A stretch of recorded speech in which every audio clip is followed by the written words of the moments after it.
Hello, I am James Brown, author of the Handbook of Program Management, published by McGraw-Hill, here to talk about simple-minded organizations create project failure.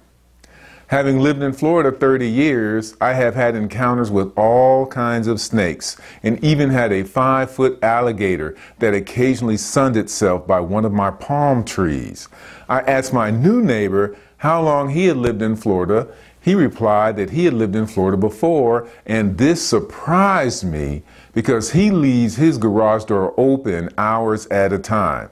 I told him that I have already caught 4 small snakes this year in my garage with glue traps, and I keep my garage door closed, only leaving a very small crack on the side of the door at its base because, like most garage doors, it doesn't seal perfectly. He thanked me, but still keeps his garage door open for hours at a time.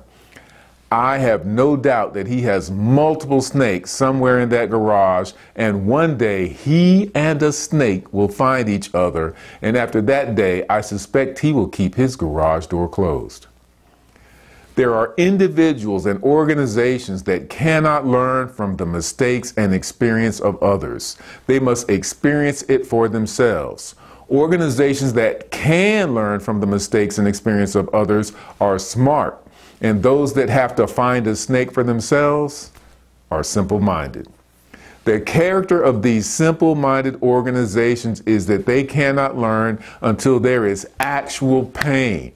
They can't learn unless they personally experience the bad outcome. Project management is not complicated. However, to excel at project management, it does require thinking, upfront planning, and discipline. Thinking, planning, and discipline is difficult for some organizations, especially when there is always an important meeting or emergency to be handled, and any type of activity is viewed as progress. The tenets that generate a successful project management culture have been around decades, if not centuries. Unfortunately, that tired, overused, worn-out axiom, there is never time to do it right, but always time to do it over, holds true for a lot of organizations, and they don't want to properly invest in upfront planning. The schedule is too tight for that. There are not enough resources for it.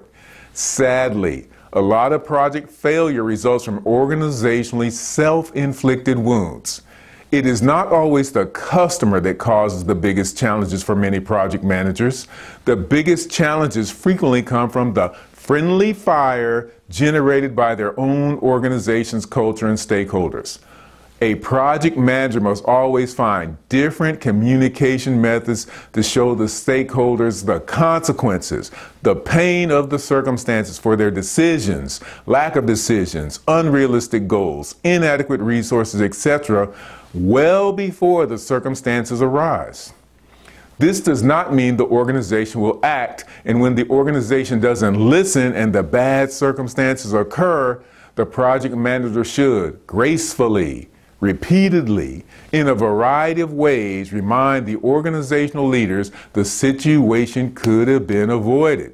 When the organization stubs its toe on an avoidable obstacle, it's the project manager's job to keep accidentally stepping on that toe to remind them we could have avoided this and let's not do it again.